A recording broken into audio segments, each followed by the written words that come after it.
নমস্কার, কেমন আছেন সবাই? পিয়ালি লাইফস্টাইলের আরো একটি ব্লগে স্বাগত জানাই।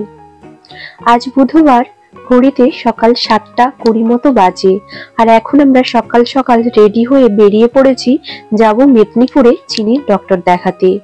গত 4 দিন ধরে চিনির শরীরটা ভীষণ রকমের খারাপ, মানে ঠান্ডা লেগেছে প্রচন্ড। আর ওকে যেহেতু আমরা হোমিওপ্যাথিক ওষুধ খাওয়াই, যার জন্য আগের থেকে ওর হোমিওপ্যাথিক ওষুধটা চলছিলই, কিন্তু কোনো ওষুধেই ওর কাজ করছিল না।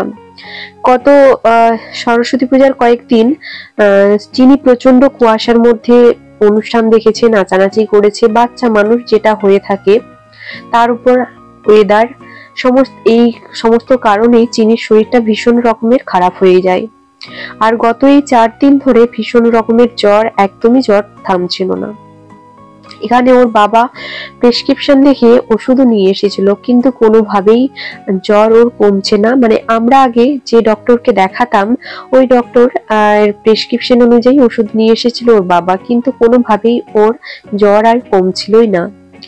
যার জন্য আজকে আমরা তড়িঘড়ি এখন যাচ্ছি মেদিনীপুরে। আর আজকে না সকাল থেকে প্রচন্ড রকমের কুয়াশা দিয়েছে, মানে সকালবেলায় অতটাও কুয়াশা ছিল না, কিন্তু যত বেলা বাড়ছে তত কুয়াশার পরিমাণটাও যেন বেড়ে যাচ্ছে। সামনে দিকে একদমই কিছু দেখা যাচ্ছে না, খুব ভয় ভয়ও করছিল। গাড়িতে যাচ্ছি, সামনে দিকে কিছুই দেখা যাচ্ছে না। এই সব ঝুঁকি নিয়ে তাও এগিয়ে যেতে হচ্ছে, কারণ মেয়ের ভীষণ শরীর খারাপ, ওকে যে কোনো ডক্টরকে দেখাতেই হবে। আগের দিন বিকেল বেলায় ঠিক করেছিলাম যে ডাক্তার দেখাতে নিয়ে যাব, কারণ এতটাই জ্বর, 3-4 এরকম জ্বর উঠে যাচ্ছিল। ওই টাইমে চিনির কোনো হুঁশই ছিল না, মানে চোখ মেলেই তাকাতে পারছিল না, তার উপর কিছু খেতেই পাচ্ছে না। যখনই জ্বর উঠে যাচ্ছে তখনই ও বমি করে ফেলছে। এইসব কারণে আমরা তো ভীষণ রকমের ভয় পেয়ে গেছিলাম, কারণ এতদিন হলো চিনি হয়েছে, তো এইভাবে এতটা শরীর খারাপ, এত বড় ধরনের শরীর খারাপ কখনো চিনির হয় না। তো ওই জন্য আমরা ভীষণ রকমের ভয় পেয়ে গেছিলাম। আর একটা প্রাণচঞ্চল মেয়ে কতটা লুটিয়ে পড়েছে সেটা আপনারা দেখেই বুঝতে পারছেন। একদম চোখ মেলেই তাকাচ্ছিল না, আর ঘাট থেকে তো মাথাই তুলতে পারছিল না। স্বাভাবিক তো, বড় মানুষের যখন জ্বর হয় তখন কতটা কষ্ট হয়। আর ওর তো একটা বাচ্চা মানুষ, দেখেছেন কিভাবে ওর বাবার কোলে শুয়ে রয়েছে। এদিকে গাড়িতে গেলে কতটা ফুর্তি আনন্দ হয়, সেই মানুষটার আজ যেন কিরম একটা অবস্থা। আর এদিকে কুয়াশা তো বাড়তেই থাকছে, আর আমরা অনেকখানি পথ চলে এসেছি। আমাদের যে ডক্টরের অ্যাপয়েন্টমেন্ট নেওয়া রয়েছে, উনি 8:30 নাগাদ আমাদের হসপিটালে বসবেন। তো আমরা গতকাল বিকেলে যাওয়ার কথা ছিল ডাক্তার দেখাতে, কিন্তু কোনো ডক্টরই ছিল না বিকেল বেলায় দেখানোর জন্য। তো যাই হোক করে রাতটা কোনো রকমে কাটিয়েছি, কারণ ক্যালপল যখনই ওকে খাইয়ে দিচ্ছিলাম তখন 1 থেকে 2 ঘন্টা ওর জ্বরটা কমে যাচ্ছিল, তারপর আবার স্বাভাবিকভাবে জ্বর চলে এসেছিল। কোনো রকমে রাতটা কাটিয়েছি, মানে এতটা জ্বর, মেয়েকে কোলে নিয়ে বসে থাকতে হয়েছে। কোনোদিন এই অবস্থা ওকে দেখতে হয়নি। তো যার জন্য ভোরবেলায় কোনোভাবে ওর বাবার নাম লিখিয়ে আমরা এখন যাব একটা চিলড্রেন হসপিটালে, ওইখানেই দেখানো হবে ডক্টর পিবি মন্ডলকে। তো ওই জন্য যাচ্ছি। আর রাস্তার অবস্থাটা দেখেছেন, পুরো কুয়াশাতে যেন কিছুই দেখা যাচ্ছে না, মনে হচ্ছে যেন অন্ধকার হয়ে রয়েছে। আর এদিকে মেয়ে তো একবার করে চুপ করে শুয়ে পড়ছে, আর একবার করে মাথা তুলে দেখছে, মানে জ্বরটা এখনো একদমই কাটেনি। আর ওর কি হচ্ছে, ওকে ওষুধ তো খাওয়াতেই পারছি না, ওষুধ খাওয়ালেই বমি করে দিচ্ছে। সে এক সমস্যা, যেটুকু ওষুধ পেটকে যাচ্ছে সেটুকু ওষুধ খাচ্ছে, ওই 1 থেকে 2 ঘন্টা জ্বরটা ছেড়ে যাচ্ছে, তারপর আবার জ্বর চলে আসছে। আর এদিকে এই জঙ্গলের কুয়াশাটা দেখতে বেশ ভালো লাগছিল, সেটা আপনাদের সাথে আর শেয়ার না করে পারলাম না। ভেবেছিলাম যে ভিডিও করব না, একদমই মন মেজাজ ভালো ছিল না, কারণ কয়েকদিন তো ভিডিও আমি পোস্টও করিনি, আপনারা তো দেখিয়েছেন। তার উপরে ভিউজও হচ্ছে না, কি জানি কি আমার চ্যানেলটা কি বসে গেছে নাকি। তাও মনে হলো যে একদমই চ্যানেলটা বসে যাচ্ছে, তাই ভিডিও করলাম। মানে মন মেজাজ একদমই ঠিক নেই, মেয়ের যে কতটা শরীর খারাপ তাও আপডেট দেওয়ার জন্যই একটু ভিডিও করে নিলাম, সেটা আজ আপনাদের সাথে শেয়ার করছি। তো এখন আমরা হসপিটালের সামনে চলে এসেছি। এই যে হচ্ছে চিলড্রেন হসপিটাল, মেদিনীপুর থেকে ওই ধর্মার কাছে। জানি না, কোনোদিনও এখানে আসিনি, শুনেছি এই ডক্টর বাবুর নাম মা বাবার মুখে, কারণ ছোটবেলায় শুনেছি ওনাকে, আমাকে, বোনকে ওই ডাক্তার বাবুকে দেখানো হতো ছোটবেলায়।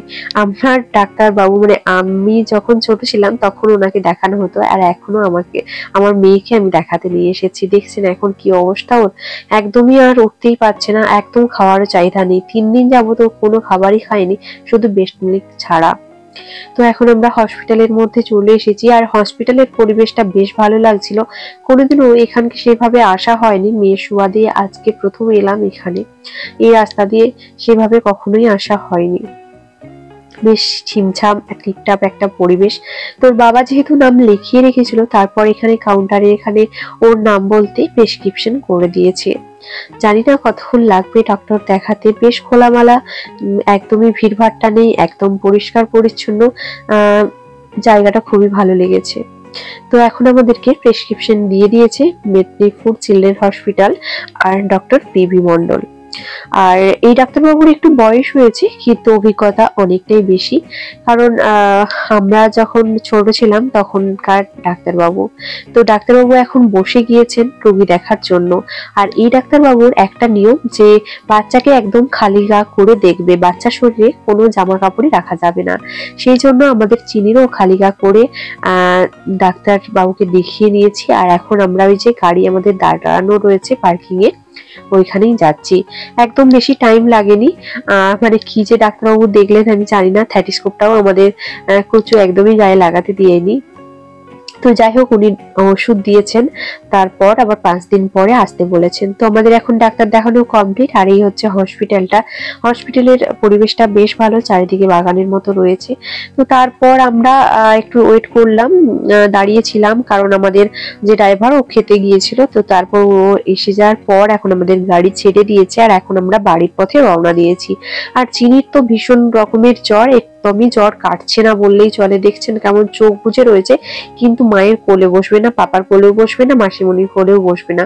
ওই সিটের মধ্যে বসে রয়েছে, কিন্তু একদমই তাকাতেও পারছে না, ঘাড়ও তুলতে পারছে না। সত্যি বাচ্চা মানুষের এরম যদি কষ্ট দেখি না, একদমই থাকতে পারে না।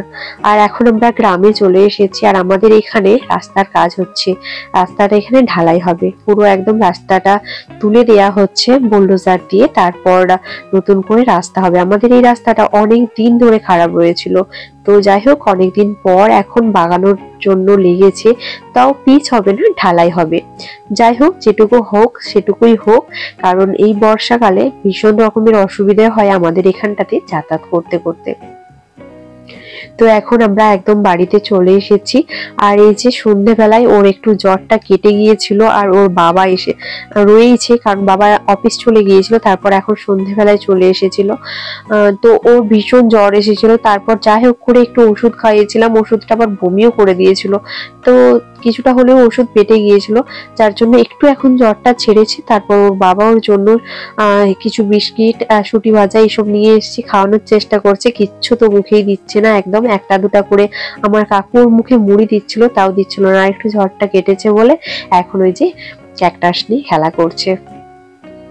আর আমি এই যে ভিডিও করছিলাম বলে আমার ফোনটা এখন ছাড়িয়ে নিচ্ছে, কান্নাকাটি শুরু করে দিয়েছে। যাই হোক, আজকের ব্লগটা এখানেই শেষ করি। আজকের ব্লগটি কেমন লাগলো সবাই কিন্তু কমেন্ট করে জানাতে ভুলবেন না। ভালো লাগলে একটা লাইক দিয়ে দেবেন। সবাই ভালো থাকবেন, সুস্থ থাকবেন, দেখা হবে খুব তাড়াতাড়ি নতুন আরেকটা ব্লগ।